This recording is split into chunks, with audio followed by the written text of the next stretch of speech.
Hey there, welcome to the Jeff and Heidi Show, where you're going to have the opportunity to listen to and learn from everyday entrepreneurs.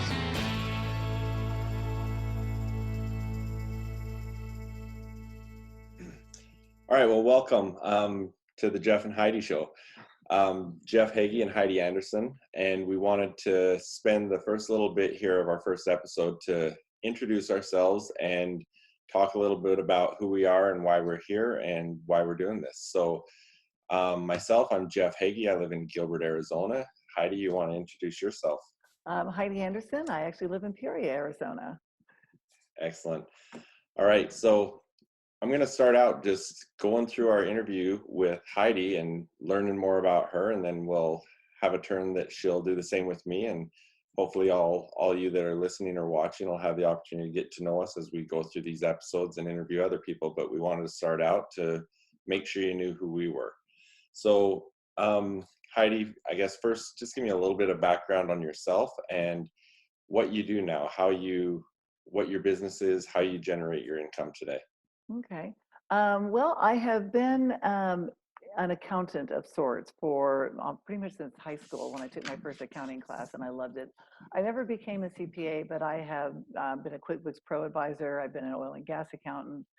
I love playing with and crunching numbers. So about 20 years ago, I met my husband, and we got married and started a business together. And we just kind of a business solutions company. So I was a QuickBooks Pro advisor. We did business telephone systems. We did, like, if you were starting a business, you could come to us and we could pretty much get you set up website, and your merchant account.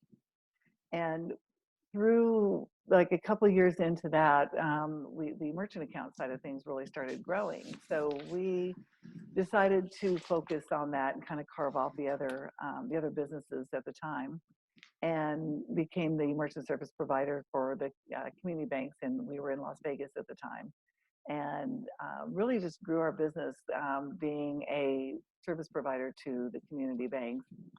And that worked great until the banking debacle in 2008, 2009. Unfortunately, those little community banks got taken over by bigger banks, and so we had to kind of change our way of doing things. We had to downsize from the corporate office and employees and overhead, and we became what I like to call a boutique merchant services company.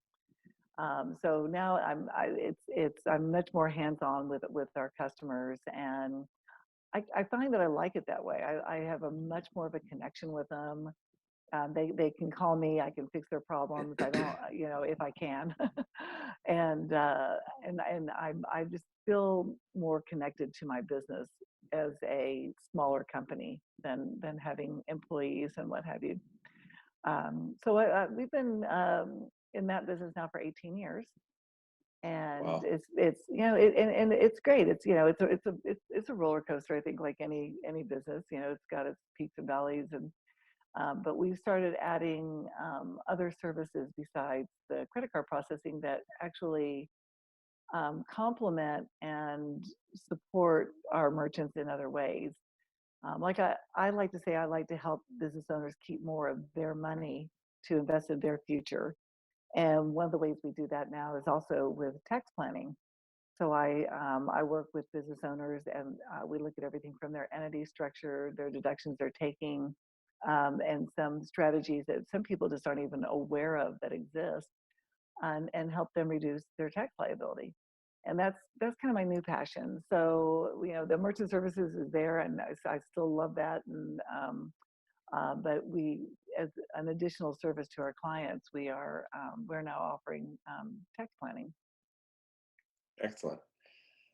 That's interesting. You mentioned that you love crunching numbers and stuff. Heidi was on my Inner Circle Mastermind call last night, and she's probably the first person I've ever heard talk about dreaming of spreadsheets. Yeah, it's crazy. Like I said, I'll fall asleep, but I'll have a problem in my mind. Like how do I solve this? And somehow my brain puts it in a spreadsheet and solves it. And sometimes I've honestly woken up in the morning kind of like with the answer, or at least with an idea of how I should lay it out on a spreadsheet. That is great. So when you and Jim met and got married, that's when you started the business together? Yes, yeah, Okay, so like we went from the frying pan into the fire, like right after we got married. okay, so before that, were you an entrepreneur before that? I was a QuickBooks Pro advisor, and I was an oil and gas accountant, but I worked for a really small uh, development company in Denver, and so I worked in their office, but it was as an independent contractor. And Okay, then when I moved to California, I actually took that with me and was running their accounting system remotely from California, which is where I met Jim, and also doing QuickBooks Pro advising. So that was what I was doing when Jim and I got married. okay. Did he have a entrepreneurial background as well? Yeah, actually, he was here. He's from Canada, much Great. like you, and he had always kind of like started his own thing. He'd had a car stereo. Well, it started out as an auto detailing company, and it turned into a car stereo company. And he was doing back in the time. Of course, he'll say this is dating him, but he's younger than I am. But pagers and the cell phones that you install in cars, right? Yep, yep. So he was doing all of that, and that was probably 10 years before I met him. Oh, maybe, yeah, 30, yeah, somewhere. No, probably about 6, 7 years before I met him. Then when we met, he was working for a company called Any Room PC, and it was kind of an interesting concept. You could have a thing attached to your TV. I don't remember exactly how it worked, but you could like say to your kids, oh, what are you doing, Jimmy? Oh, I'm doing my homework. And but you could actually look and you could see that they're actually on TV and what they're watching, or on the internet or whatever it was. I can't really remember. And it was a really interesting concept. But he was working with a couple of partners who they butted heads and went their separate ways. And so I'm like, okay, so now what do you want to do? And this was January of 2000. And I said, I'm going to create e-commerce websites. I'm like, okay. So he went out and got a Front Page, which was a Microsoft like template thing for creating websites, and created his first website and shared it with his friends, and quickly realized that he was probably not a web designer. But in the process of doing that, he had gone out and found banks to run the merchant services through.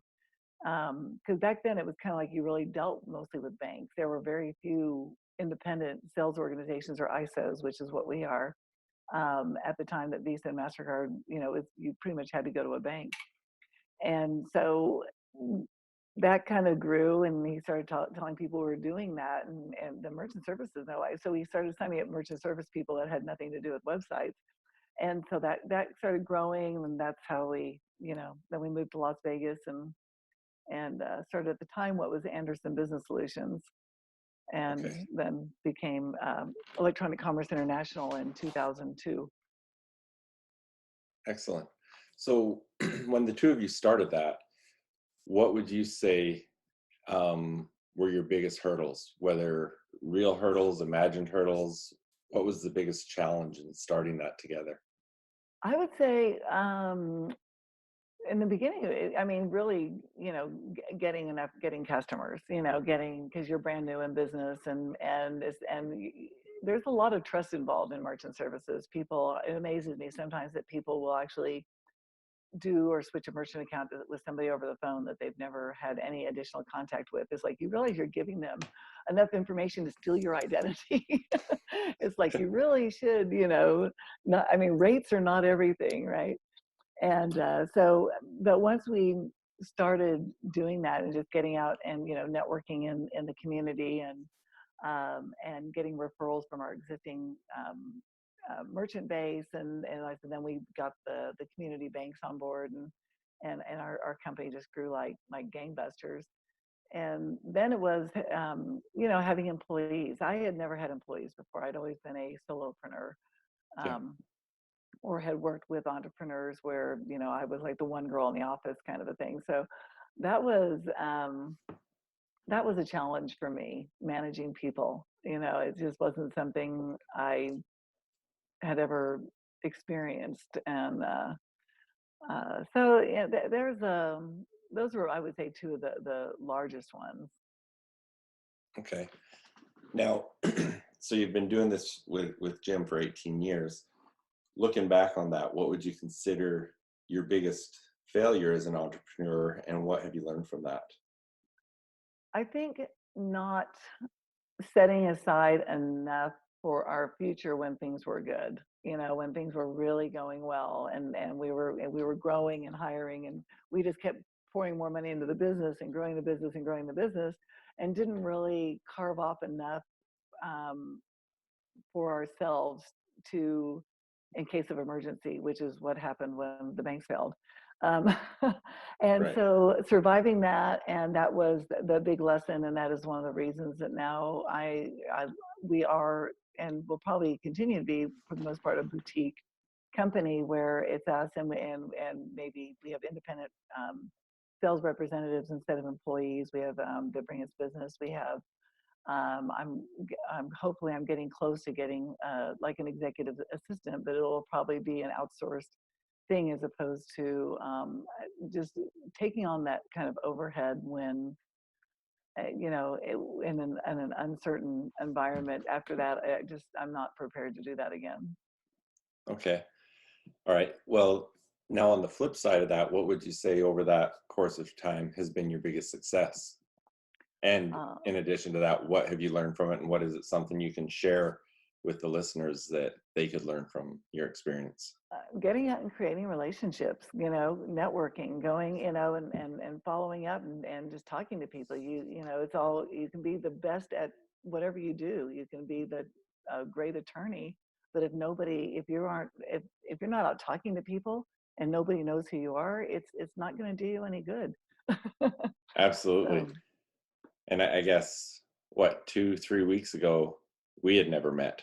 right. So that, and I've met a lot of people since that time because of the two of us meeting. So yeah, that networking is a lot of power. Yeah, and so like I have you in mind if I meet somebody and I go, this person could really use a business coach. This person could really use the tools that Jeff has for marketing, and so I can have you in mind, and I know you, and LinkedIn has been a really good addition to it. I mean, it's hard to keep up with. You add Yeah. connections and to really talk to them and get to know them, but I feel like it's a good place to go for business networking. Right. I guess just on that topic, what are your best practices for that purpose? Because there's so many times that I'll get a request from someone to connect on LinkedIn, and as soon as I click yes, if I do, the sales pitch is starting, Right. and there's no relationship there at all, and it's almost like, I probably shouldn't even have Well, said yes. well, they can start the sales process, but you can ignore it, Yeah. or you can choose, or you can flip it back on them. I've done that. It's kind of like, yeah, I see that you're doing this and this, and right now I'm good with that. But do you need a merchant account? You know what I mean, or something. You can just flip it back on them too. And what I find about the only ones I don't usually accept, and is because I really can't do business outside of the United States. And I do have people in Canada because there are a lot of people that I've met just that are just in business over the years, going to events, even in the States. There's a lot of Canadians that you meet and I married one. I like Canadians. And but like people that are in other countries, other than Yeah. that, I usually don't. I don't necessarily engage with them because if they're in India, I mean, unless there's something I'm looking for to hire somebody in India, which we do use people. We do outsource a lot of our web stuff to some people in India. Okay. But other than that, I find if you accept them, and then if after a while you don't engage with them, that process goes away. But then if you are looking for contact and you go on, if they are your number one contact, then you kind of have access to everybody they have. Yeah. You can send out second, requests and say, hey, we have people in common. It looks like we do the same thing. Would you like to connect here? And that's, I'm finding that I'm getting some pretty good connections there. Excellent. Okay, share with our listeners what an untold story that maybe most people don't know about you. Oh, let's see. I have to pick one. I guess, I mean, a lot of people don't know if they look at me, and they usually ask me, but they don't know that that I was a college basketball player, and then I played for Arizona for a year, and then I played for LSU, and graduated from LSU. And so unless you see me in person, you don't know that I'm 6'5". And so that's probably the kind of the main thing. Otherwise I think I'm a pretty straightforward, transparent kind of a person. Maybe also share, basketball's been a part of my life forever. I'm currently a basketball coach, and I claim to know a lot about basketball. I had never heard of 6-on-6. Yes, okay. That's the other thing people don't know about me. I'm a dinosaur. Yeah. That's not what I meant to bring up. No. In Oklahoma and Iowa were the only two states where this was going on, and this was after Title IX. So 1976 is when I started high school, and so Title IX had just passed, and that my sophomore year in high school was the first year my high school had a basketball team even. And of course, nobody wanted to coach us. We ended up with the junior varsity boys coach was also our coach, and oh my God, he was a piece of work.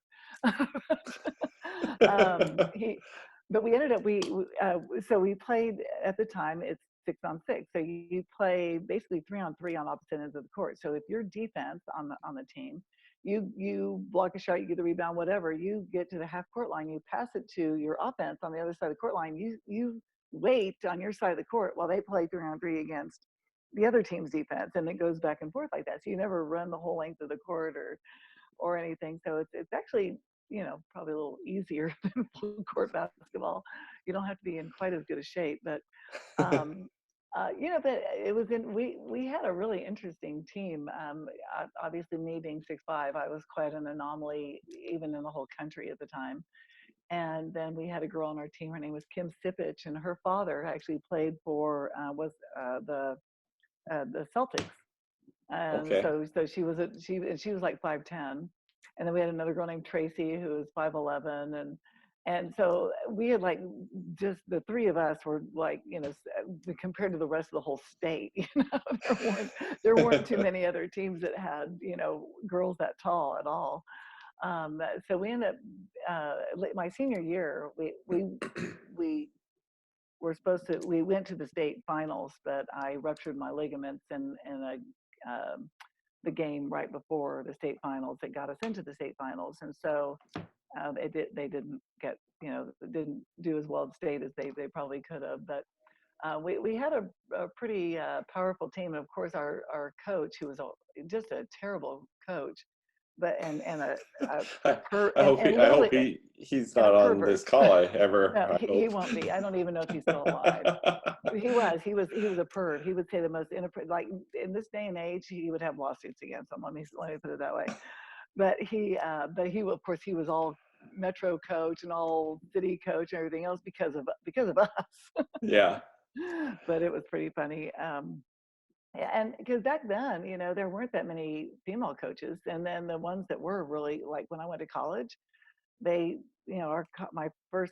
all my college coaches were female, and it wasn't until my senior year that they brought in a really good coach. Until then, it's like I think they were just giving women an opportunity, and men didn't want to coach girls. So right. And you coach girls, don't you? I do. So this is how my first conversation went with Heidi when she told me she played basketball. We're talking about me coaching basketball, and she says, "Did I tell you I played basketball?" No. And then she mentions that she played at Arizona. I was like, "Oh, wow." And then LSU. And so we're in the middle of the conversation, and at the same time, I'm Googling Heidi Olson LSU roster, and then I'm Googling what year did Shaq graduate, see if they were there at the same time. Then pretty soon it's like on YouTube, 6-on-6 girls basketball, trying to get all this together because yeah, it was very interesting. And no, it's a very cool resume that you have there. Now, I know you have a daughter that plays. But she's older. You're not coaching her anymore, right?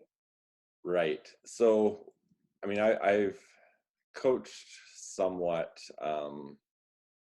in different ways for probably the past, well, over 20 years.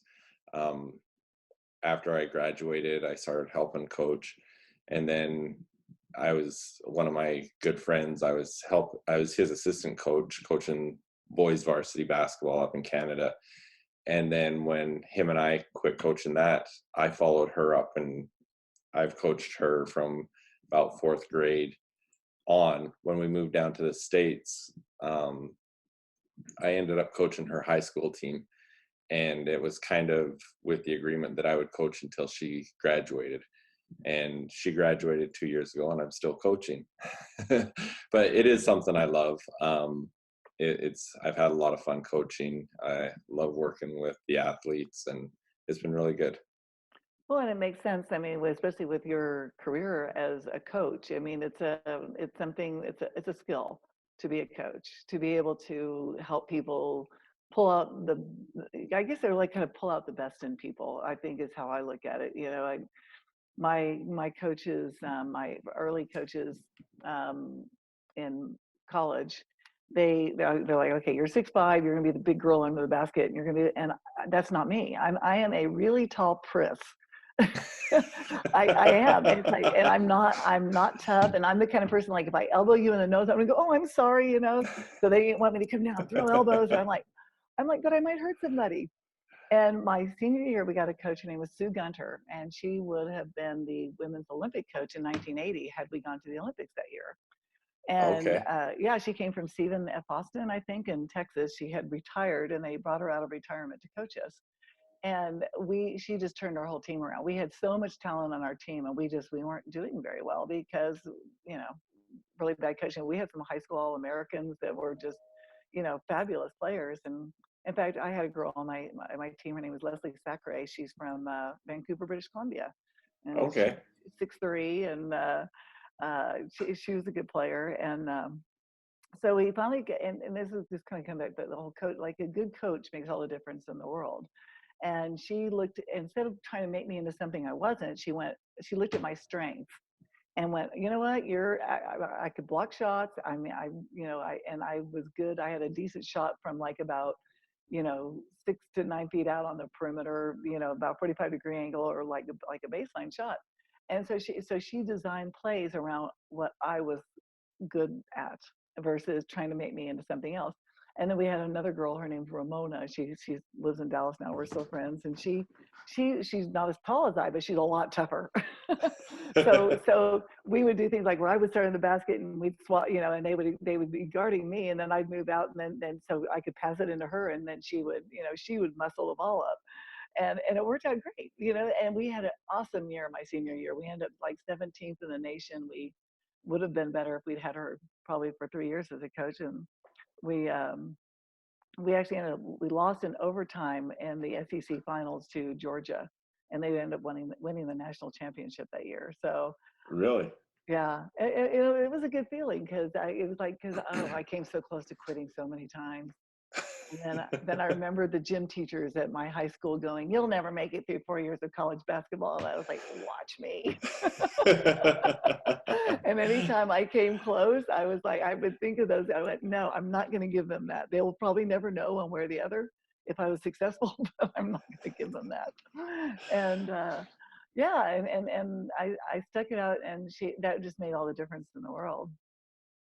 That's awesome. And you're right. I mean, that does relate right over to business in a lot of ways, that as a business coach, helping people identify their strengths and not focusing so much on trying to do the things they're not good at, and the relationships and those sort of things.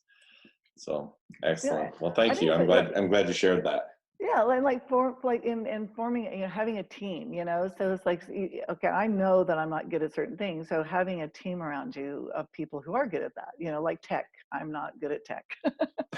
So fortunately my husband's a little bit better at that, so I let him handle that part of our business, when it comes to dealing with websites and landing pages and all that fun stuff. That's kind of more his forte. And yeah, but I love, like with the tax planning part of our business, I love the overarching, like, sitting down with somebody, looking at what their corporate structure, what deductions they might be missing, what things they may not know about, and doing an overall tax plan. But I have people that I've teamed up with to do the day-to-day actual tax preparation, or if they need to get caught up on their QuickBooks or something. And so Mhm. it's just surrounding yourself in business with a team of people that are better at things that you are, or that will, that like doing things that you don't like to do, Yeah, absolutely. is a big part of it. And I think that's one of the great things that has come out of, like just, the internet, what have you, is being able to collaborate with people who are not in your city even, Hmm. so I've got people on my team that are in Utah, that are just, fabulous, CPAs and what have you. And even they've got people, a lot of the people that I know, they outsource some of their prep to some people in India that Yeah, are really good at it. right. So Well, excellent.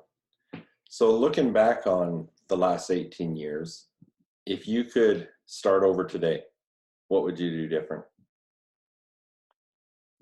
I said, I think the main thing would have been, managing the the financial side of things a little bit better, Yeah, and going, and not going, hey, we've got this much money coming in, we're always going to have this much or more, right? yeah, And just really just planning more for the future. I think that's something, and learning, like some of the stuff I'm learning now, like even in the tax planning world, is, like how to structure things properly to keep more of your money, and because I mean I love helping people out, but I want to help out the people that I see.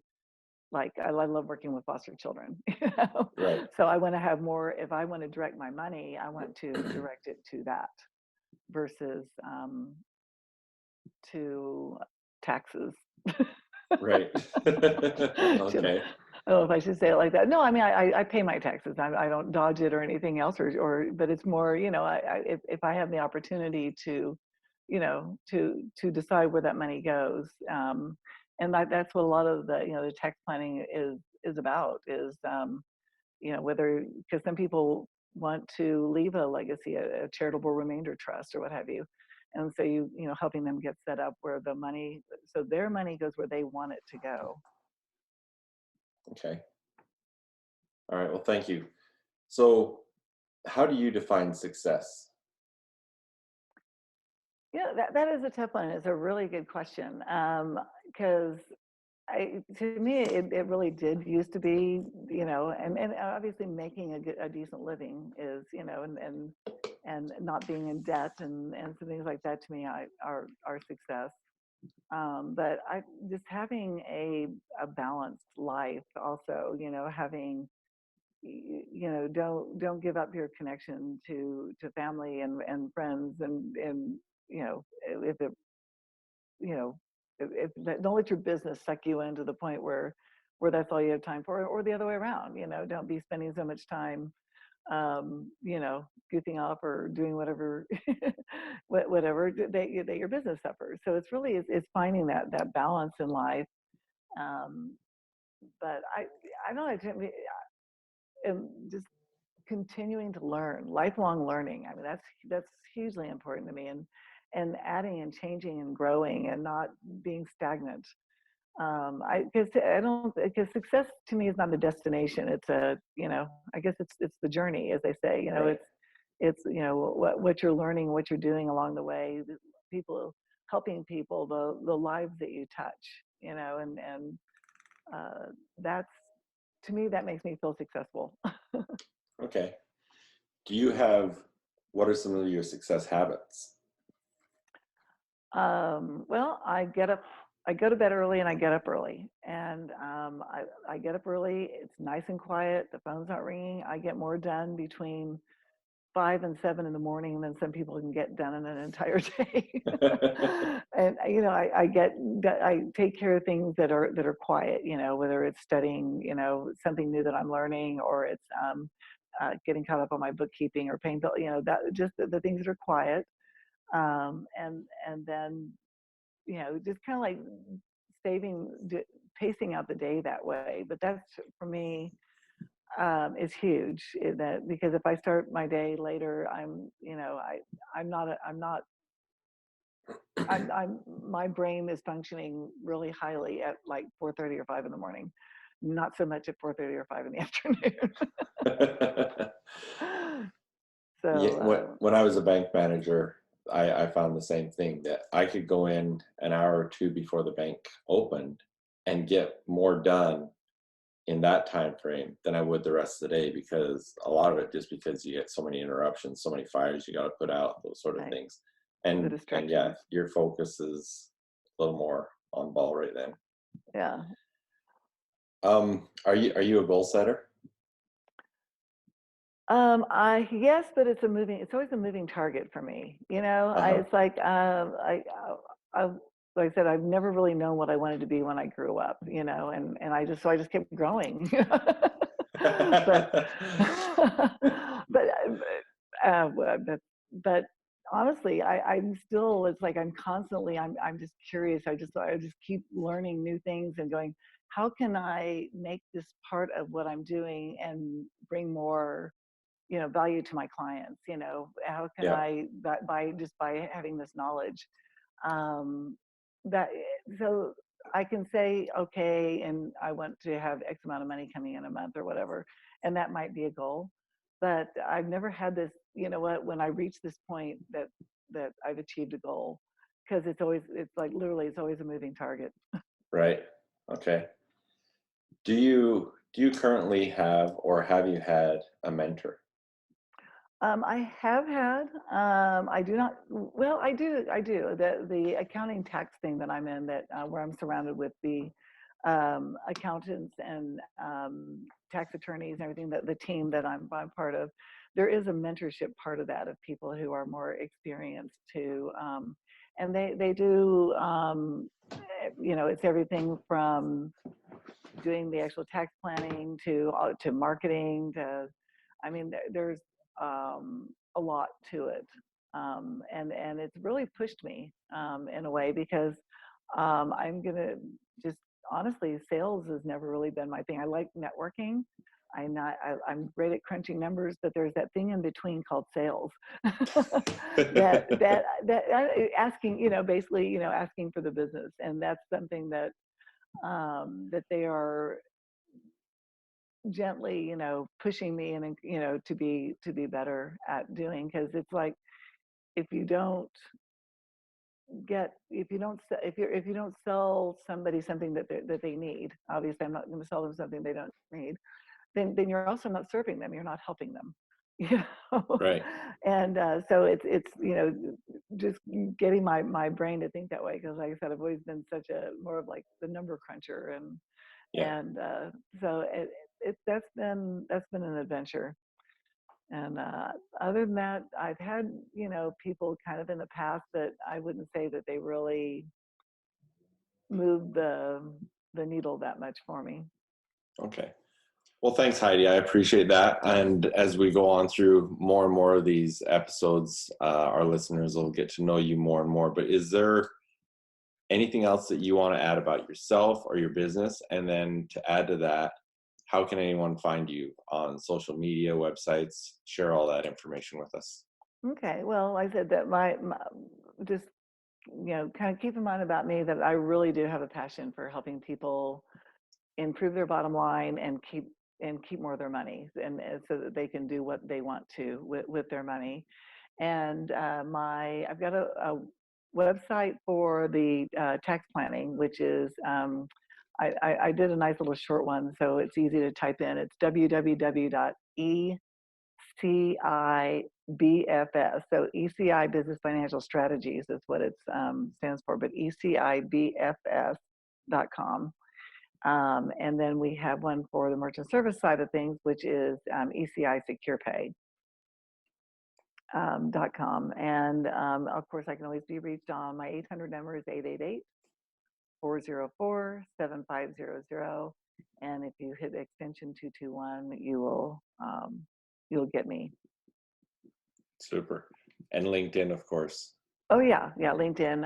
Heidi Anderson. I think I actually have Heidi Olson Anderson, so that people that I knew before I was Anderson could find me. And my email is handerson@ecibfs.com. So. Well, great. Well, thank you. It was great for everyone to get to know you a little better. And as I said, as we go throughout these episodes, it'll be an opportunity for people to get to know you more and more. And anyone looking for any of those merchant services or those tax tools, definitely get a hold of Heidi and have those conversations. Definitely great experience, 18 years experience doing this, plus before you and Jim started. So a lot of experience in the industry and can really help people save money and keep that money in your pocket. Right. So great. Appreciate that, Heidi. And we'll move on and we'll continue on. And we're looking forward to some great interviews coming up. Yeah, the next one, if people want to look for it, is I'll be interviewing you. Hope it's a great one. It'll be great. Definitely. All right. Thank you. Thank you, Jeff. Talk to you soon. Okay. Okay, bye.